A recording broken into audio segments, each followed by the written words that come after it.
Hello, welcome. If you know me at all, or if you've been following the channel for the past week and a half, then you know that I'm an Airbnb host and a new one.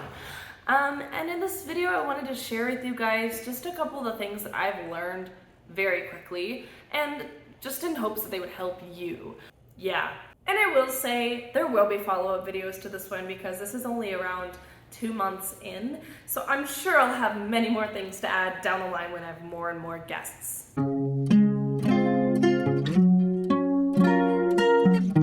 If you don't already know me, my name is Tess. I'm a property manager, realtor, and now Airbnb host and owner of an Airbnb on the beach in North Topsail Beach, North Carolina. So after a full, probably 5 days of reconfiguring the furniture that the house came with, it came fully furnished, so that was freaking awesome. I might make a video of everything I bought. Really bare minimum. I wanted to make sure I used the furniture that they had there. As long as it was nice. If there's stuff that needed to be replaced or didn't go with my theme, out. But if it was good and it was there, then, less cost to start up. But obviously, if you are having to furnish something, buy nice, not twice. Thank you, Rob Built. Anyway, yes, so I did set up my Airbnb in just a couple days, and once it was ready, it went live right on Airbnb. So it was a very, very quick setup process. It was mid-May, and on the beach, that's peak season.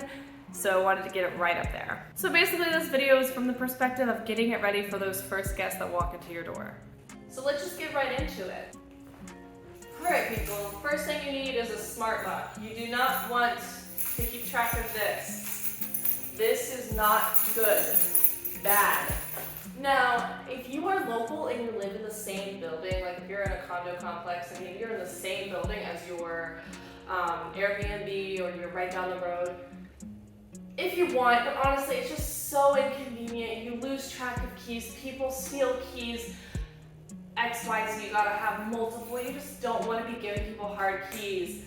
Not fun. So what I would recommend, highly, highly mandatory, is a smart lock. Now, that smart lock can be a code. It should be a code. It could be the fancy Yale touchscreen one. It could be one that's a little cheaper, or a deadbolt, stuff like that. But what I would recommend is getting one that's a smart lock that you can change the codes to. This is because with those keys, we're the ones I have specifically, you can have an owner's code that never changes, and maybe one of your cleaners that never changes, or you can have those being able to be changed. I would. But for each guest, you get to give them a unique code. Make sure you get a plan that allows your codes to be changed all of the time.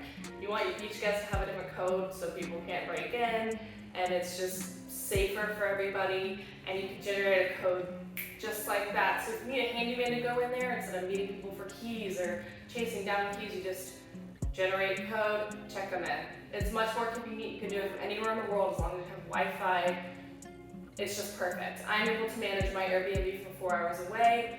With this smart lock code, there's been no issues. It's been amazing. And if you are a die-hard key person, a lot of them do come with to make your heart feel better, hard copy key. If you want one for your safety, if you ever felt like your Wi-Fi might go down and won't let you in your house, you can come with a hard copy key. But I've never had that issue. It's been great so far. The next thing is pillow and mattress protectors. You want these because things happen on those beds that you don't want to speak about, and things spill, like wine. We'll say wine, red wine on your pillow and mattress. That happens all the time, and you can't control that. So just spend the $20 on Amazon and grab your pillow covers. Make sure they're waterproof. You put your pillowcases over them, you can't even tell. Make sure they're not crunchy. You don't want a crunchy mattress thing. Go ahead and do the mattress cover. They're a pain to put on. They really are so annoying. But once they're on, and your mattress is protected. You don't want to be changing your pillows, your legit pillows, out all the time. I actually bought my pillows from Costco, my actual pillows, and they're amazing. Just memory foam and great. But just make sure you protect your investment in your pillows and your mattress and get them covered, please. Next thing I would say is invest in your cleaners. Oh my god, I sprayed that everywhere. No, but seriously, invest in your cleaners because they are real people and this is their livelihood. Don't be like scrapping up change to throw at them. They are legit people, and just please like pay your cleaners adequately and make sure they're good. The cheapest cleaner does not mean they're the best cleaner, and the most expensive cleaner does not mean they're the best cleaner. Make sure that you are very clear and upfront about what you want. Get that deep clean when they offer it, meaning like when you first buy a property, they'll like deep clean it top to bottom, and then it's like more of a maintenance clean in between. And be clear with what you want. I have an oceanfront property. I've told them 0 sand, like no. I don't want people with sandy sheets, sandy floor, sand in the bathroom, no. So make sure you're clear about what you want so you don't have guests complaining about certain things. Maybe you want them to fold the towels cute or whatever. If you want that, pay them for it and pay them well, and tell them, be clear and concise about what you want and what's important to you. Just have good cleaners, and if you clean it yourself, clean it well. Clean it better than your own house. I know some of these people watching. And just make sure that you are cleaning to a good degree where it's healthy and people will enjoy where they're staying, you know? That could have been really bad. The next thing is to get 2 to 3 sets of sheets and towels, but mainly sheets. 2 to 3 sets of sheets, pillowcases, etc. per bed. This is because, you know, in the cleaning cycle, stuff gets cleaned and you have a guest checking in the same day, stuff's still wet.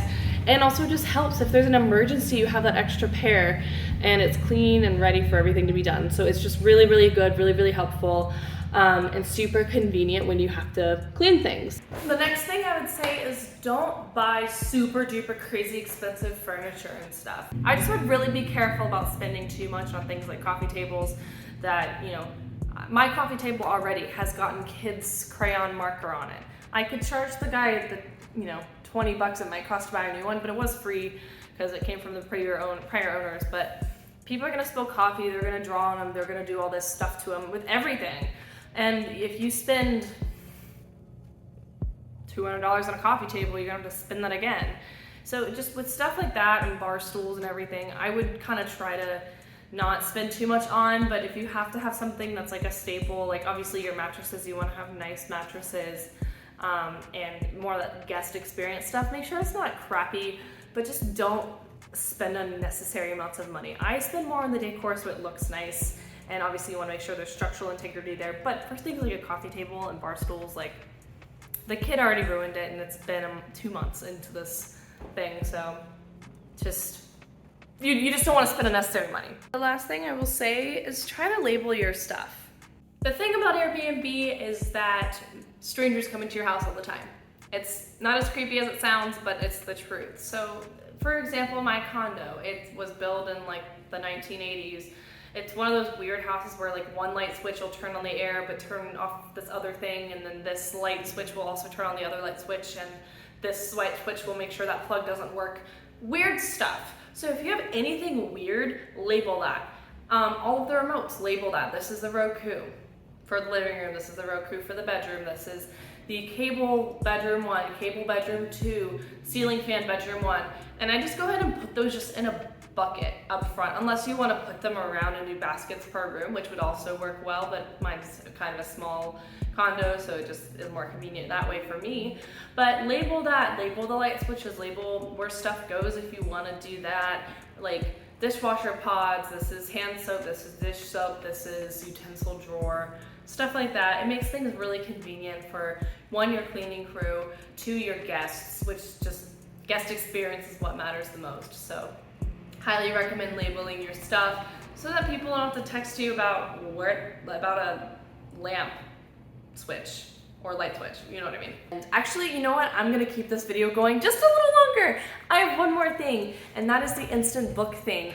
I wish, I actually switched this up really quickly after starting my Airbnb, but I would have instant book only on for guests who have had 5-star host reviews in the past and have uploaded their ID. I think there's a couple other things you can choose to make sure, you know, whatever level of certification or whatever you're comfortable with, But I have people who don't meet those qualifications, just go ahead and message me to book. And I think that's fair. If people have proven to be great guests in the past, I don't mind if they instantly book, and that's been a lot of my bookings so far. But if they have no reviews, they're brand new to the platform, they have negative reviews in the past, I will go ahead and just have them request a book, and then I could check out their profile, see what they're doing in the area, stuff like that. I'm not ever nosy, but it just helps me have peace of mind. So that really wraps up this video. Thank you guys so much for watching. Go ahead and like, comment, and subscribe. Any questions you might have, I would love to see you guys in the next videos, but thank you so much for watching, and I'll see you later. Bye.